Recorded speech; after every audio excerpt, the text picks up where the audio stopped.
Shalom Aleichem Beshem Hamasiah. Kita bertemu kembali di dalam Apologetic Breaking News. Kali ini kita akan membahas beberapa poin dari ceramah Ustadz Firanda. Pertama, Kristen meyakini Yesus Kristus yang disalib. Kedua, Eli Eli lama sabachthani, berarti Yesus bukan Bapa. Ketiga, waktu Yesus mati, apakah Bapa ikut mati? Keempat, konsep penebusan dalam ajaran Islam. Pertama-tama, mari sama-sama kita mendengar ceramah Ustadz Firanda berikut ini.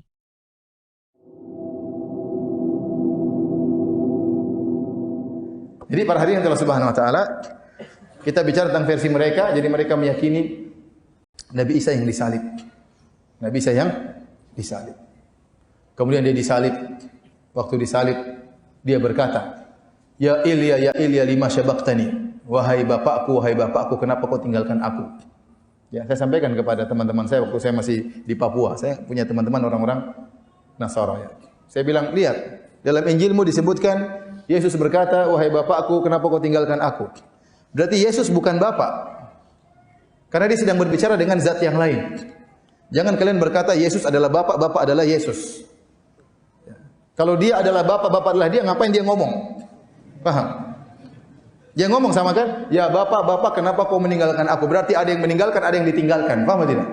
Berarti dua zat yang berbeda. Sementara mereka meyakini Allah ya Yesus, Yesus adalah Allah. Loh kalau gitu Yesus lagi ngomong sama siapa? Dia bingung juga waktu itu. Kau bilang Yesus adalah Allah, adalah Yesus lagi ngomong sama siapa waktu dia berkata, "Ya Bapakku, kenapa kau tinggalkan aku?" Baik. Intinya akhirnya Yesus meninggal, Isa meninggal alaihissalam menurut versi mereka. Waktu meninggal setelah itu dikuburkan dalam kuburan.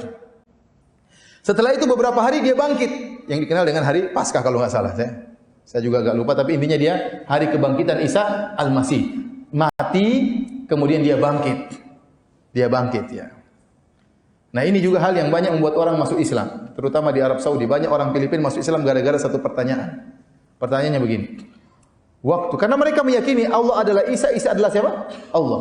Satu di antara yang tiga. Orang Nasrani tentang Isa ada tiga pendapat. Yang pertama, Isa adalah anak Allah. Yang kedua, Isa adalah Allah. Yang ketiga, Isa satu dari yang tiga. Pertanyaannya, waktu Nabi Isa meninggal dunia, apakah Tuhan Bapa juga ikut meninggal dunia? Ini pertanyaan. Mereka bingung. Kalau mereka bilang Tuhan Bapa tidak meninggal, berarti Tuhan Bapa lain dengan Tuhan Anak. Berarti Isa bukan apa? Allah. Kalau Isa bukan Allah, selesai. Berarti Isa bukan Tuhan. Tapi kalau mereka bilang Tuhan Bapa juga ikut meninggal, repot. Iblis lagi berjaya waktu itu. Tuhannya mati semua. Saya ulangi. Ya. Ini buat mereka banyak masuk Islam. Tanya sama mereka, waktu Nabi Isa meninggal dunia, dikubur, meninggal dunia. Kan meninggal, iya mereka bilang meninggal. Bangkit lagi. Waktu beliau meninggal, Tuhan Bapa ikut meninggal atau tidak? Tinggal mereka jawab. Kalau mereka bilang Tuhan Bapa tidak meninggal, berarti Yesus bukan Allah. Dan itu yang kita inginkan. Yesus lain, Allah lain. Tidak satu kesatuan. Satu tidak sama dengan tiga, tiga tidak sama dengan satu. Kalau mereka bilang Tuhan Bapa juga ikut meninggal, musibah. Tadi, yes, berarti iblis lagi berkuasa. Kalau meninggal siapa yang bangkitkan kalau begitu? Jangan-jangan iblis yang bangkitkan. Baik.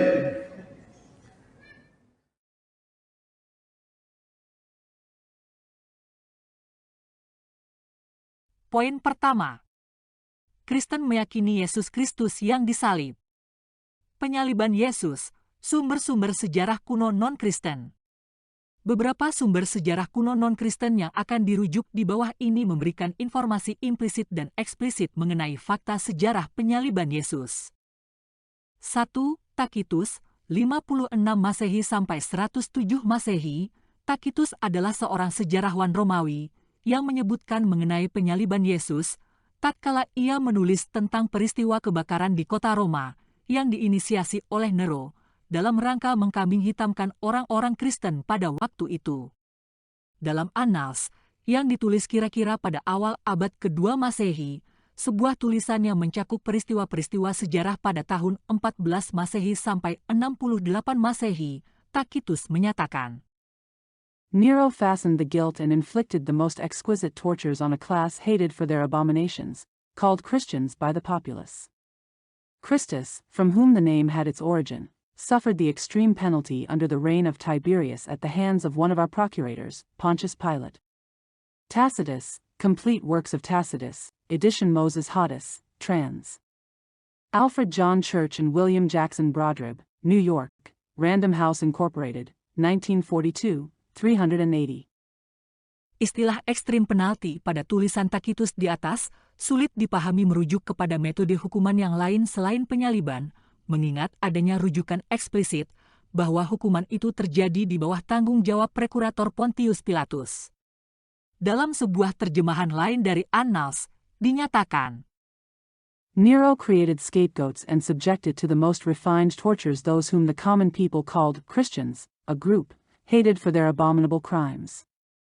Their name comes from Christ, who during the reign of Tiberius, had been executed by the procurator Pontius Pilate, Annals 15.44, quoted in Andreas J. Kotzenberger, L. Scott Kellum, and Charles L. Quarles, The Cradle, the Cross, and the Crown, An Introduction to the New Testament, Nashville, Tennessee, PH Publishing Group, 2009.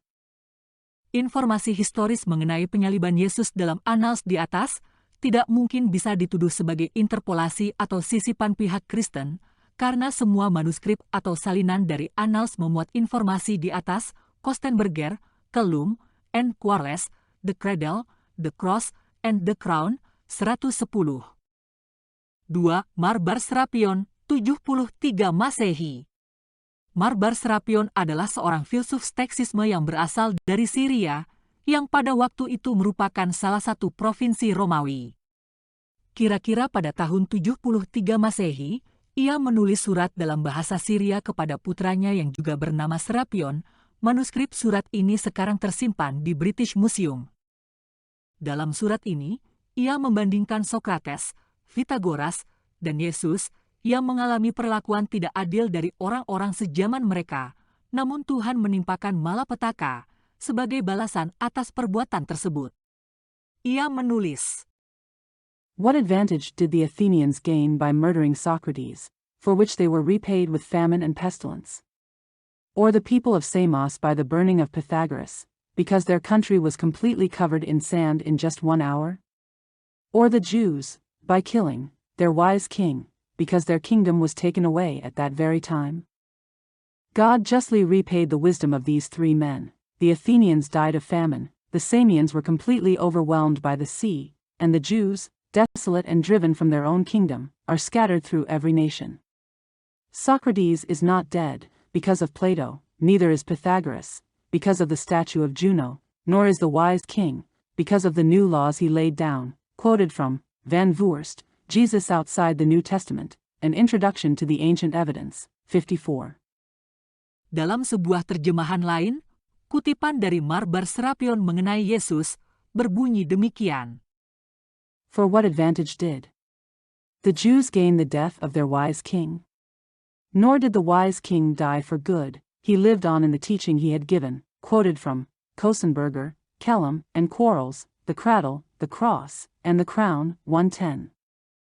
Perhatikan bahwa Marbar Serapion tidak menyebut nama Yesus secara eksplisit. Ia hanya menggunakan istilah The Wise King. Tetapi, dalam konteks suratnya, terdapat deskripsi mengenai penganiayaan terhadap The Wise King hingga mati yang terjadi sebelum kehancuran Yerusalem dan Bait Suci pada tahun 70 Masehi. Sulit, bahkan hampir mustahil untuk menemukan referensi kepada pribadi lain selain Yesus dalam konteks ini.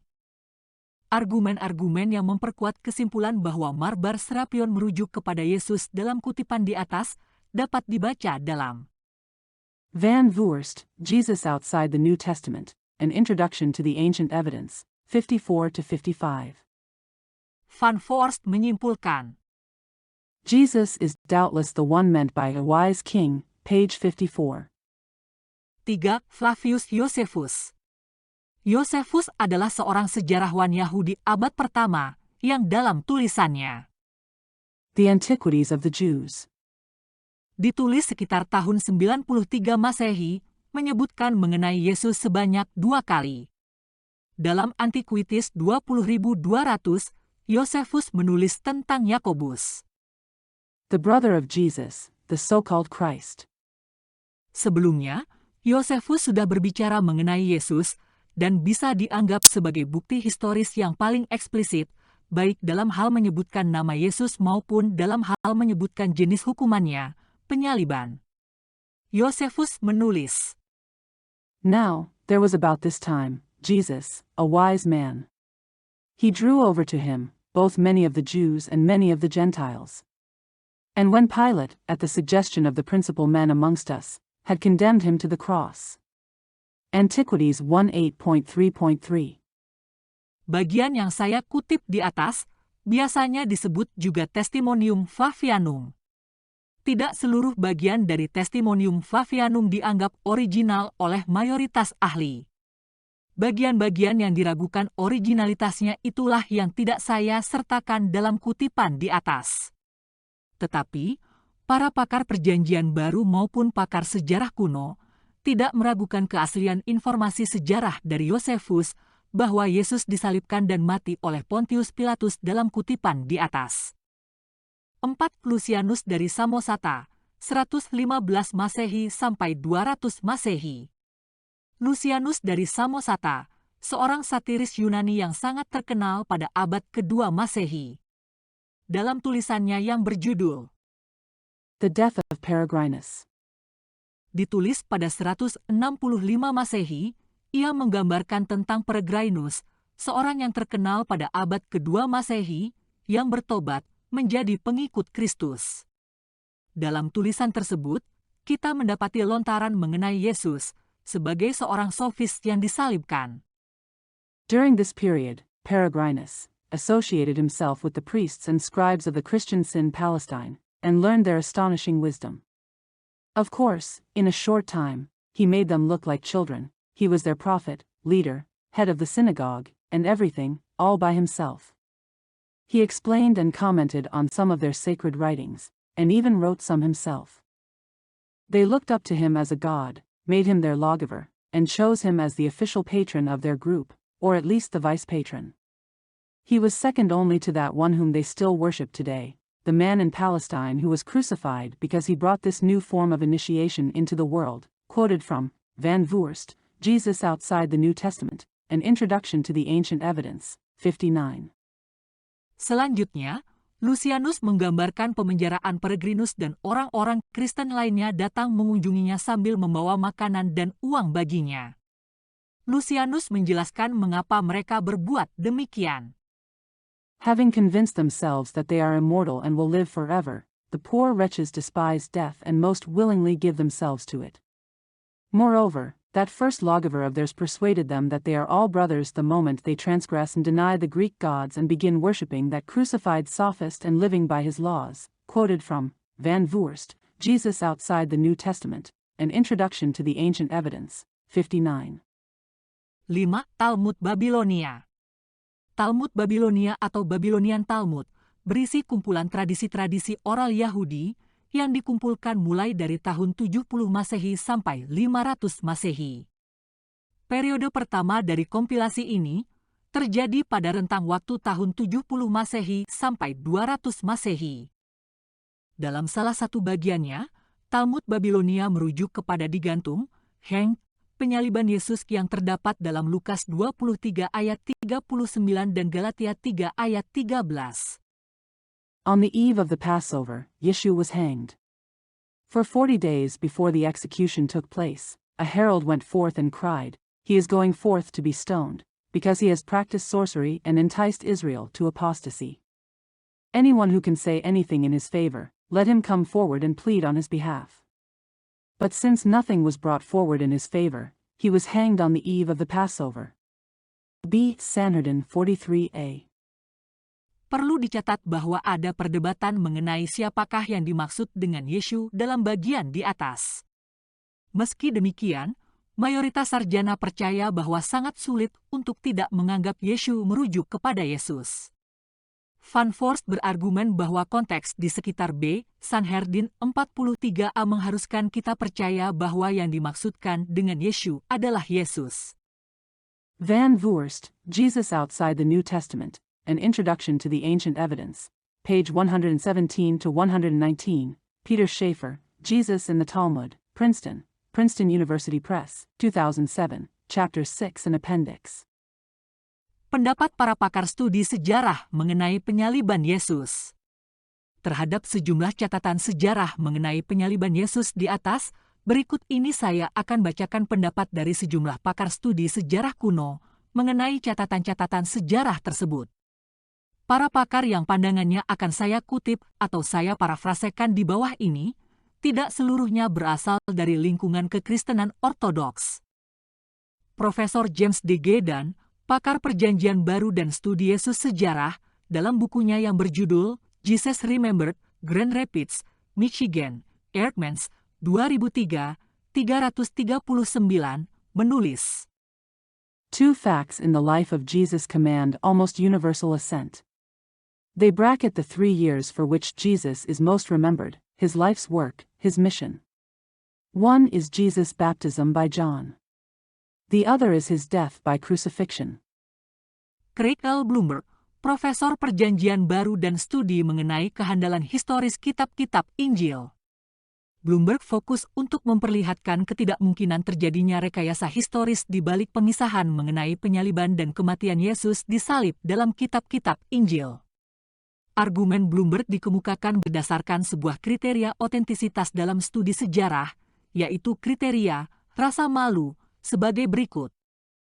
The whole picture of subsequent abuse, mockery, flogging, and crucifixion, culminating in the cry of divine abandonment, is far too humiliating for early Christians to have invented, especially without significant Jewish precedent for a crucified Messiah, Jesus and the Gospels, Lester, Apollos, 2002, 350. Profesor Bart D. Ehrman adalah ahli kritik tekstual Perjanjian Baru, ente tekstual kriticis, dan juga pakar studi sejarah abad pertama. Perlu dicatat bahwa Ehrman sangat skeptis terhadap kehandalan Perjanjian Baru dan bahkan menolak sama sekali doktrin-doktrin penting dalam iman Kristen. Namun, sebagai sejahrawan, ia mengakui bahwa penyaliban Yesus tidak mungkin merupakan sebuah rekayasa, sebagaimana yang terdapat dalam kutipan berikut. Christians who wanted to proclaim Jesus as Messiah would not have invented the notion that he was crucified because his crucifixion created such a scandal. The New Testament, A Historical Introduction to the Early Christian Writings, 2nd edition, New York, Oxford University Press, 2000, 205. Selanjutnya Ehrman menulis, The most certain element of the tradition about Jesus is that he was crucified on the orders of the Roman prefect of Judea, Pontius Pilate. The crucifixion is independently attested in a wide array of sources and is not the sort of thing that believers would want to make up about the person proclaimed to be the powerful Son of God. The New Testament, A Historical Introduction to the Early Christian Writings, 233. Reza Aslan mengaku telah melakukan studi mengenai Yesus sejarah selama kurang lebih 20 tahun atau 2 dekade, kemudian menuangkan hasil studi tersebut dalam sebuah buku berjudul Zealot, The Life and Times of Jesus of Nazareth, New York, Random House, 2013. Aslan adalah seorang mantan Kristen yang beralih menganut Islam, dan saat menulis buku ini, yang dipublikasikan pada bulan Juli 2013, Aslan masih menganut Islam. Mengenai Yesus sejarah, Aslan menulis demikian. In the end, there are only 2 hard historical facts about Jesus of Nazareth, upon which we can confidently rely. The first is that Jesus was a Jew who led a popular Jewish movement in Palestine at the beginning of the 1st century CE. The second is that Rome crucified him for doing so. Zealot, The Life and Times of Jesus of Nazareth, 19. Kematian Yesus melalui penyaliban, fakta sejarah versus Quran. Kematian Yesus melalui penyaliban merupakan sebuah fakta sejarah. Fakta ini bukan hanya disaksikan secara konsisten dalam Injil-Injil kanonik, Matius, Markus, Lukas, dan Yohanes, melainkan juga sudah muncul dalam tradisi lisan, kerikma, gereja mula-mula, yang dikutip dalam 1 Korintus 15:3-8. James D. Gaydon bahkan percaya bahwa kerikma itu sudah muncul hanya beberapa bulan setelah kabar kebangkitan Yesus. Eksekusi mati Yesus melalui penyaliban juga diatestasi dalam tulisan-tulisan para sejarawan non-Kristen, Yosefus, sejarawan Yahudi, Tacitus, sejarawan Romawi, Lucian dari Samosata, Marbar Serapion, juga Talmud. Itulah sebabnya, tidak ada pakar sejarah yang kredibel di planet ini yang meragukan fakta tersebut. Di sisi lain, kita mendapati sebuah fakta kontras dalam Quran yang memberikan pernyataan sebaliknya.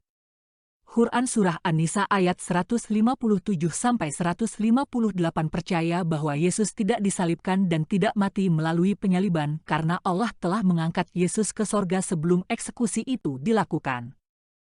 Allah bahkan memperdayai orang-orang Yahudi dengan cara mengubah wajah seseorang menjadi serupa dengan wajah Yesus sehingga mereka menyangka menyalibkan dan membunuh Yesus padahal tidak. Mereka yang menekuni studi Yesus sejarah, The Historical Jesus, tahu persis bahwa informasi dalam Quran Surah An-Nisa ayat 157-158 tidak menarik minat pakar sejarah manapun.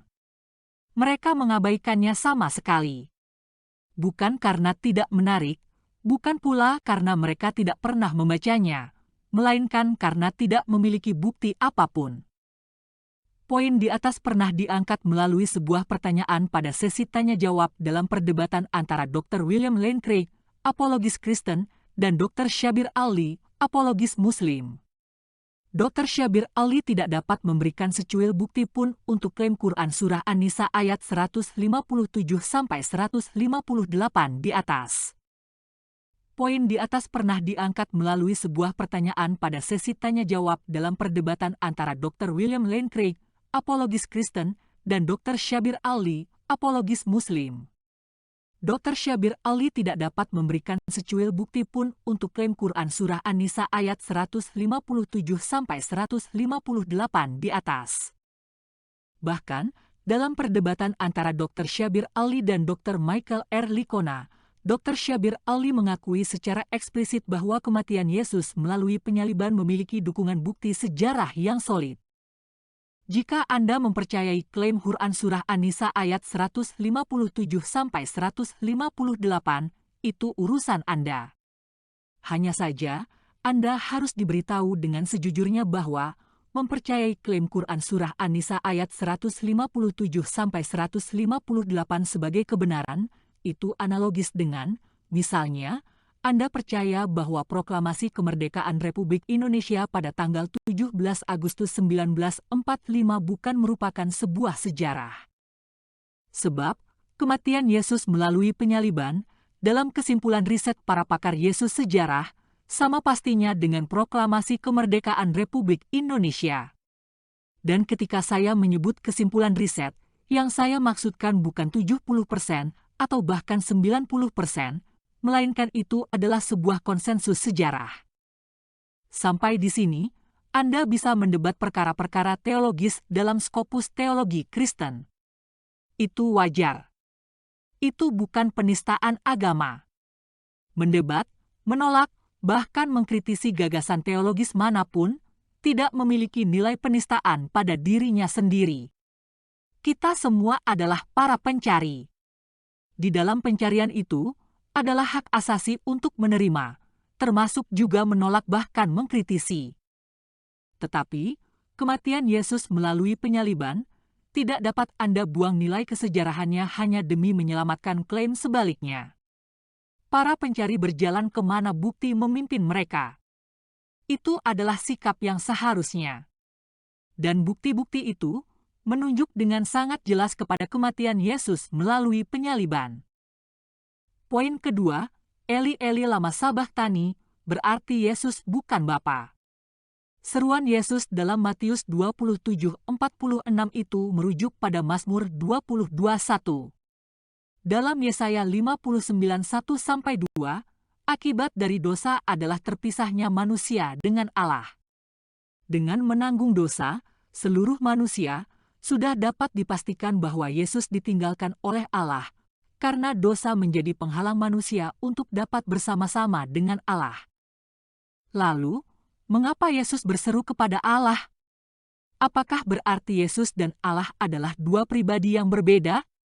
Dalam iman Kristen, Yesus memiliki dua hakikat, ilahi dan insani. Ilahi yaitu Yesus adalah firman Allah yang turun ke dunia. Insani yaitu wujud jasmani yang dikenakan oleh Sang Firman yang turun ke dunia.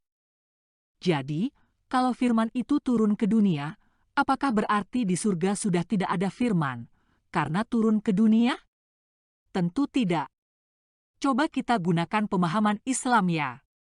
Al-Quran itu diyakini sebagai firman Allah yang turun dari langit. Karena firman-Nya Allah ini sudah turun ke bumi, apakah Allah tidak punya firman lagi? Tidak begitu kan pemahamannya. Jika dianalogikan, saya punya firman, akal, pikiran, pengetahuan. Ketika firman saya itu saya turunkan ke dalam media, buku atau kaset, apakah di diri saya tidak ada firman? Tentu tidak. Firman saya ada di dalam media sekaligus firman saya tetap ada di dalam diri saya. Jika saya saja bisa seperti itu, terlebih lagi Allah. Firman Allah yang turun dalam wujud jasmani itulah yang disebut sebagai Yesus Kristus. Jika media yang memuat firman saya itu bermasalah, apakah media itu yang disidang? Tidak kan? Pasti saya. Karena firman yang ada di dalam media itu adalah saya, dan firman itu adalah saya. Jadi pasti saya yang akan disidang. Yang satu dengan saya adalah firman yang ada di media itu, bukan medianya. Begitu juga dengan Yesus, yang satu dengan Allah adalah firman yang turun ke dunia, hakikat ilahi Yesus, bukan jasmaninya. Lalu, apa makna Yesus berseru seperti dalam Matius 27:46? Pertama, mengingatkan kepada bangsa Israel bahwa nubuatan dalam Mazmur 22:1 telah digenapi. Kedua, di dalam Mazmur ini ada perpaduan antara pujian dan keluhan.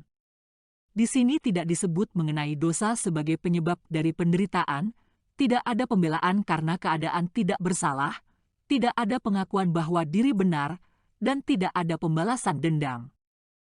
Ketiga, karena kehendak Allah yang sudah tetap, Kristus disalibkan dan dibunuh, dan Dia tidak memberikan penghiburan-penghiburan jasmani bagi Kristus. Tetapi, karena Kristus telah menjadikan dirinya berdosa bagi kita, maka sesuai dengan itu pula Bapa menempatkannya di bawah kehangatan murkanya sekarang dan ketidakberkenanannya terhadap dosa. Tuhan berkehendak meremukkan Dia dengan kesakitan, Yesaya 53:10. Namun, sekalipun demikian, Dia tetap berpegang teguh pada hubungannya dengan Bapanya sebagai Allahnya, yang olehnya Dia sedang diberi tugas, yang sedang dilayaninya, dan yang dengannya Dia akan segera dipermuliakan. Poin ketiga, waktu Yesus mati, apakah Bapa ikut mati? Tidak. Jawabannya kembali kepada hakikat Yesus tadi, ilahi dan insani. Apakah ilahi bisa mati? Kan tidak. Yang mati itu wujud insaninya. Ilahinya tidak bisa mati. Poin keempat, konsep penebusan dari dosa dalam Islam. Berikut akan kita lihat bersama beberapa hadis yang dapat kita lihat di sunnah.com. Abu Musa al-Ash'ari, may Allah be pleased with him, reported, Messenger of Allah, said, on the day of resurrection, Allah will deliver to every Muslim, a Jew, or a Christian and say, this is your ransom from hellfire. Another narration is, Messenger of Allah, said, there would come people amongst the Muslims on the day of resurrection with sins as heavy as a mountain, and Allah would forgive them. Muslim. Riyad as-Salihin 432. Abu Musa reported that Allah's Messenger said, when it will be the day of resurrection, Allah would deliver to every Muslim a Jew or a Christian and say, that is your rescue from hellfire. Sahih Muslim 2767a. Abu Burda reported on the authority of his father that Allah's apostle said, no Muslim would die but Allah would admit in his stead a Jew or a Christian in hellfire. Umar b. Abd al-Aziz took an oath, by one besides whom there is no God but he, thrice that his father had narrated that to him from Allah's Messenger. Sahih Muslim 2767b. Abu Burda reported Allah's Messenger as saying, there would come people amongst the Muslims on the day of resurrection with as heavy sins as a mountain, and Allah would forgive them and He would place in their stead the Jews and the Christians. As far as I think, Abu Rab said, I do not know as to who is in doubt. Abu Burda said, I narrated it to Umar Abd al-Aziz, whereupon he said, was it your father who narrated it to you from Allah's apostle? I said, yes, Sahih Muslim 2767d. Jadi, di dalam ajaran Islam menurut beberapa hadits sahih di atas, Yahudi maupun Kristen akan menggantikan posisi Islam di neraka. Jadi harap bersiap-siap. Jadi, Muhammad dan kitab karangannya, Quran, yang baru nongol kurang lebih 700 tahun setelah Yesus, dan moceh gak keruan tentang peristiwa salib dan lain sebagainya, bisa dianggap hanya sebagai lawakan yang cukup menghibur. Bagaimana tidak, sejarawan yang mencatat dekat dengan peristiwa saja membenarkan peristiwa tersebut, kok si Muhammad yang baru muncul ratusan tahun setelahnya mau menyangkal? Kan mabuk itu namanya. Jika si Muhammad menyangkalnya itu pada saat dia gila setelah kena sihir itu ya bisa kita maklumi, Sahih Al-Bukhari 3175. Tapi kalau dia buat ceritanya itu saat dia waras, ya memang parah itu. Sekian Apologetic Breaking News hari ini. Sampai jumpa pada Breaking News selanjutnya. Shalom Aleichem Beshem HaMashiach.